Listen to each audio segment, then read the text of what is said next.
l'un des premiers trucs que j'ai fait lundi, c'est me désabonner à une newsletter. Une newsletter en lien avec le marketing, audience, algorithme, likes et tout le tremblement. Et c'est ce désabonnement qui m'a donné envie, 1, de vérifier ces newsletters auxquelles je suis abonnée, et 2, de vous préparer cet épisode de podcast. Comme quoi, ça tient à pas grand-chose.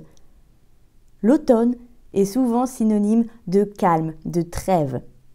Avec les jours qui raccourcissent, la lumière qui décline, la pluie qui s'invite, beaucoup cultivent l'art de ralentir et de se consacrer à ses activités favorites.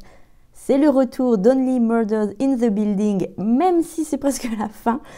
Des guirlandes lumineuses, des bougies, du thé fumant pendant la session de lecture sous un plaid, quel bonheur! C'est aussi le retour des soupes. Les couleurs chatoyantes de la saison s'installent dans nos intérieurs. Cette lumière que l'on cherche par tous les moyens a commencé en nous-mêmes. Mais admettez qu'y mettre un point d'honneur et se retrouver propulsé dès que l'on consulte emails et réseaux sociaux dans un monde surchargé, c'est comme ne rien faire. Ça nous travaille plus qu'on veut bien l'admettre, engagé dans cette frénésie de la productivité qui, disons-le clairement, est un leurre, ne vous faites pas avoir. L'inspiration 24 heures sur 24, 7 jours sur 7 est un mythe. Si j'arrive à écrire 2 heures par jour au réveil, c'est pas par l'opération du Saint-Esprit. J'ai dû apprendre à protéger mon énergie en triant ce qui nourrit ou épuise ma créativité. Consommer de l'information pour être inspiré? Non. Il est clair que ça ne fonctionne pas comme ça. Quand le cerveau est inondé 24 heures sur 24, 7 jours sur 7, j'exagère à peine, il ne fait que trier ou imiter. La surcharge épuise l'énergie qu'il vous faudrait pour produire votre propre projet. Vos idées naissent vraiment dans le vide et l'ennui. Et c'est pour ça qu'on insiste de plus en plus là-dessus. Il est important de vous ennuyer. Et j'ai compris que l'enjeu n'est pas d'avoir plus d'idées, mais de faire de la place pour celles que nous avons déjà.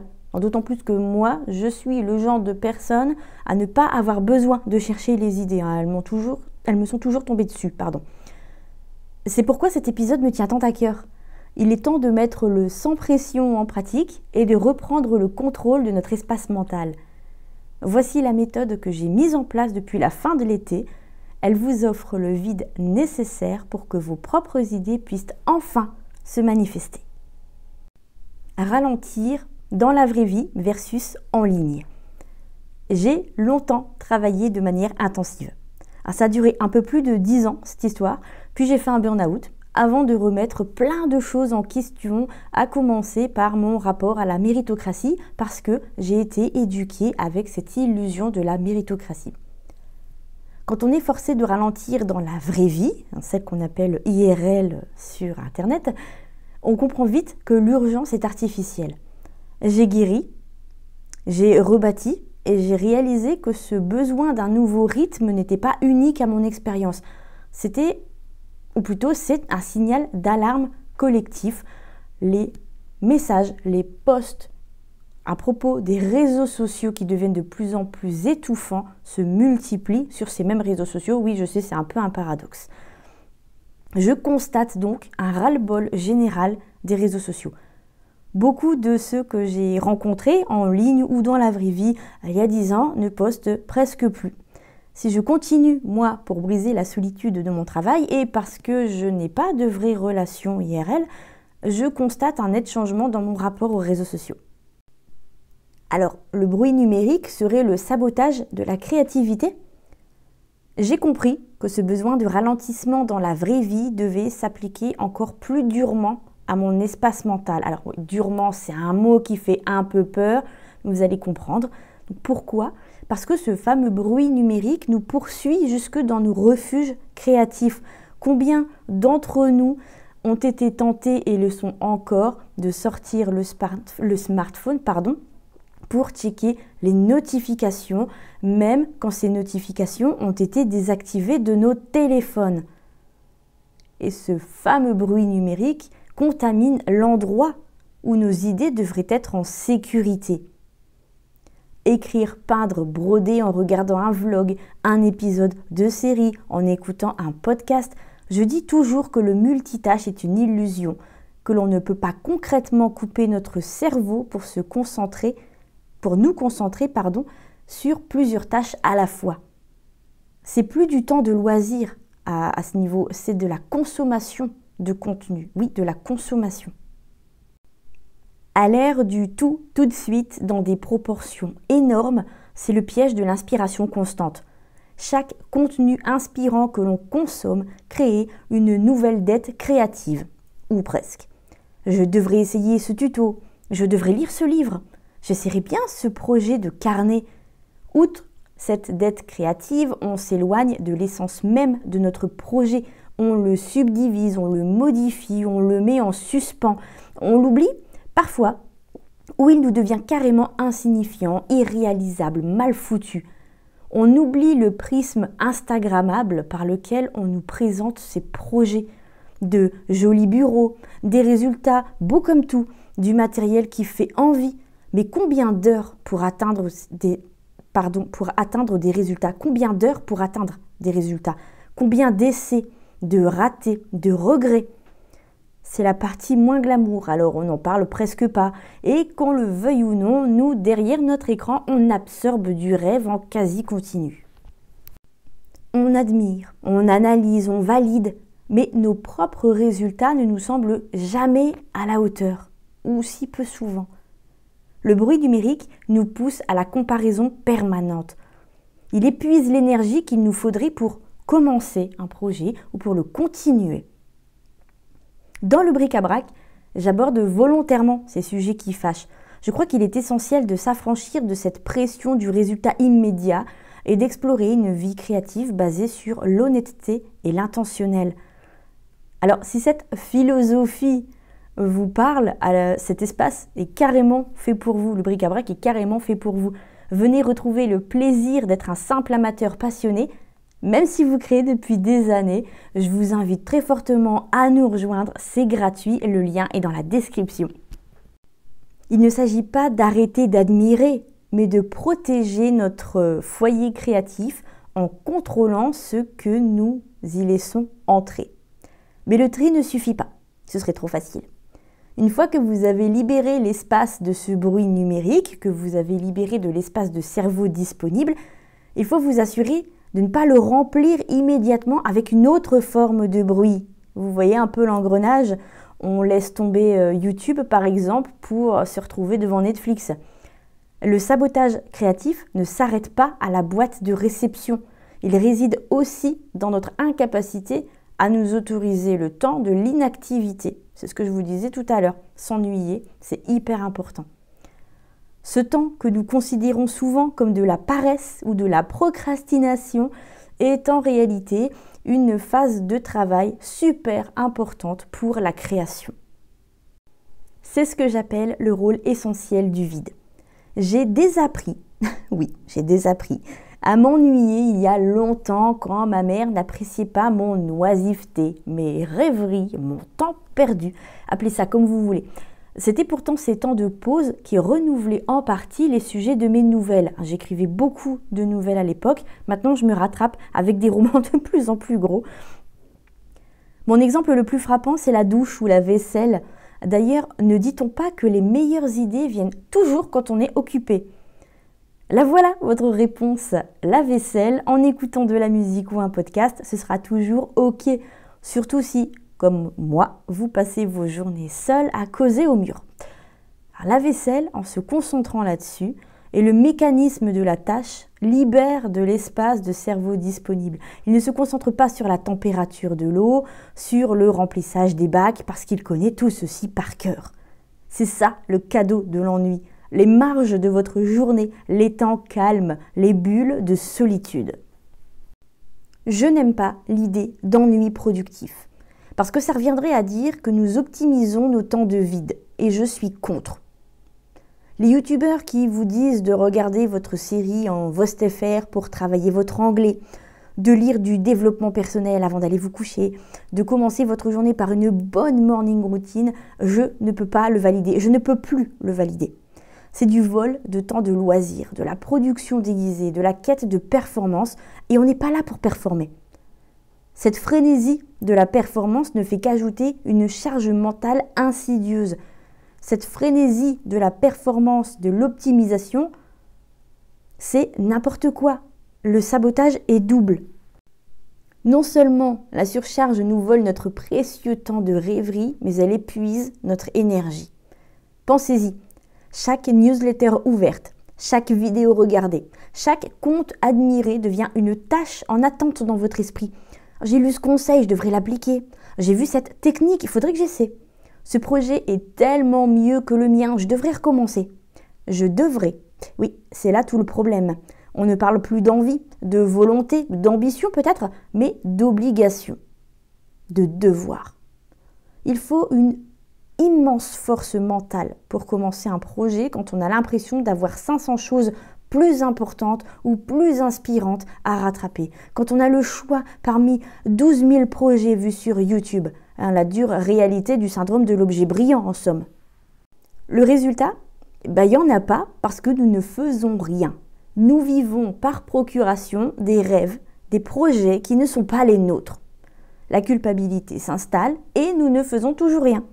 Notre énergie est consommée par le tri et la classification de l'information et non par la création elle-même. C'est pourquoi la méthode de tri que j'ai mise en place n'est pas une simple corvée de nettoyage. Je vous épargne ça. C'est un processus pour libérer cette énergie volée et la réinvestir dans votre propre projet.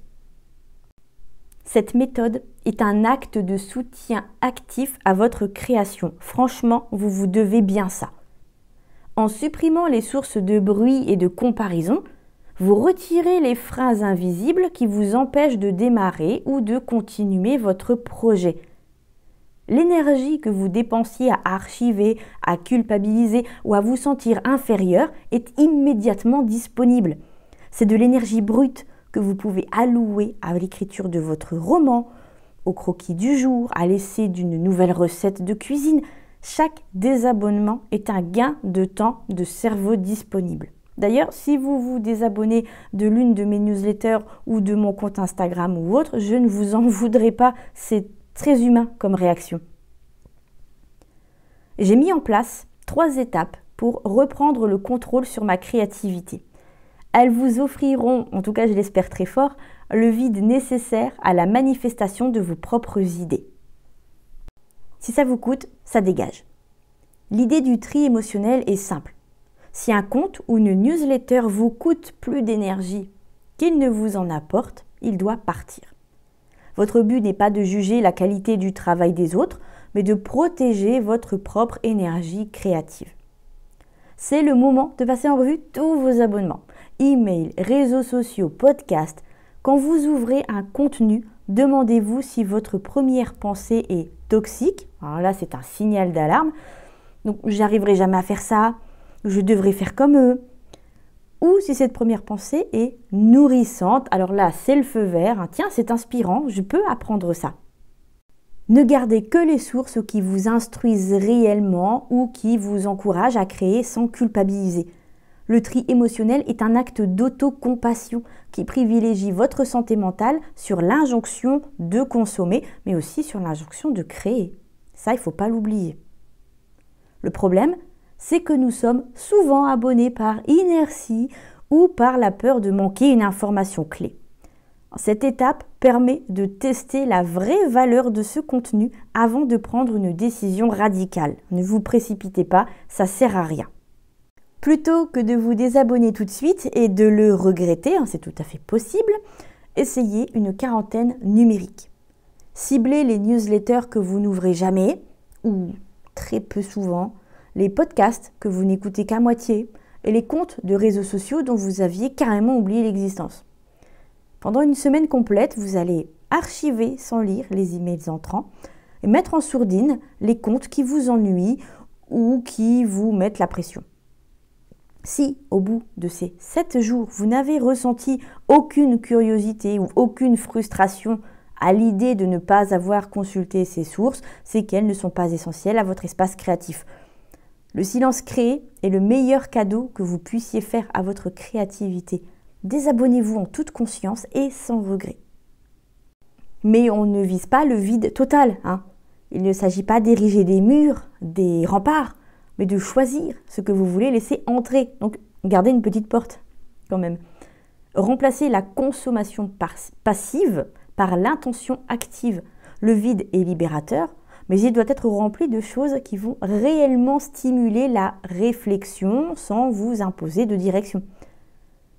Je ne suis abonnée qu'à 3 newsletters et à une poignée de comptes sur mes réseaux sociaux. Alors, c'est pas que je ne m'intéresse pas à ce qui y est dit, juste que je me protège du bourdonnement ambiant. Je ne veux pas, en arrivant sur Instagram, que des centaines de posts me tombent dessus. J'ai déjà fort à faire avec les pubs et les contenus de comptes auxquels je ne suis même pas abonnée. Abonnez-vous intentionnellement à une source de contenu qui est complètement extérieure à votre domaine créatif habituel. Si vous écrivez des romans, suivez une newsletter sur la botanique. Si vous faites de l'aquarelle, écoutez un podcast sur l'histoire de l'architecture. Le but est d'introduire des idées périphériques. Vous maintenez ainsi un flux d'idées stimulantes sans retomber dans l'accumulation passive, surtout dans un domaine que vous maîtrisez déjà. Ces idées extérieures vous permettront de faire des connexions inattendues. C'est le renouveau de votre espace créatif. Des trésors glanés avec soin qui nourrissent votre propre créativité. Le tri n'est pas une corvée, je vous le disais tout à l'heure, c'est un acte de soutien actif envers votre créativité. Assurez-vous de ne pas remplir, de ne pas surcharger votre espace créatif de tout et n'importe quoi. Choisissez-en le contenu avec soin. J'espère que cette méthode vous aidera à reprendre votre souffle créatif et à faire le vide pour que vos propres idées puissent se manifester. J'espère qu'au moins cet épisode vous a apporté plutôt des pistes de réflexion pour aboutir à ce renouveau créatif et à ce vide nécessaire. Et maintenant que votre boîte de réception est plus légère, il est temps de vous consacrer à une activité qui n'a rien à voir avec l'algorithme. Moi, je vais ressortir les pinceaux. Parce que mon truc ce mois-ci, c'est de peindre en écoutant La Maison au sortilège en livre audio. Je vous le disais tout à l'heure, c'est complètement OK, même si le multitâche n'existe pas, hein, de peindre par exemple et d'écouter de la musique ou un podcast ou un livre audio à côté. Ne vous empêchez pas de faire ces activités qui vous plaisent, hein. Ne tombez pas dans l'extrême inverse. Alors je me réserve un créneau le soir, même si je ne suis pas régulière dans mon Bricktober. Ce sont des moments qui, mine de rien, donnent déjà un peu le ton de la journée suivante. Et je vous invite à cliquer sur le lien dans la description parce que je vous ai posté dans l'article associé à ce podcast quelques photos des aquarelles finies et de celles en cours par rapport à ce Bricktober. Je vous rappelle que le bric-à-brac est conçu pour vous offrir une dose de créativité et de réflexion choisie sans la surcharge du bruit numérique. Si vous souhaitez entrer chaque semaine dans mes coulisses d'écriture, de projets créatifs et d'astuces pour créer plus sereinement, abonnez-vous. Je vous rappelle encore une fois que c'est complètement gratuit et que le lien est dans la description.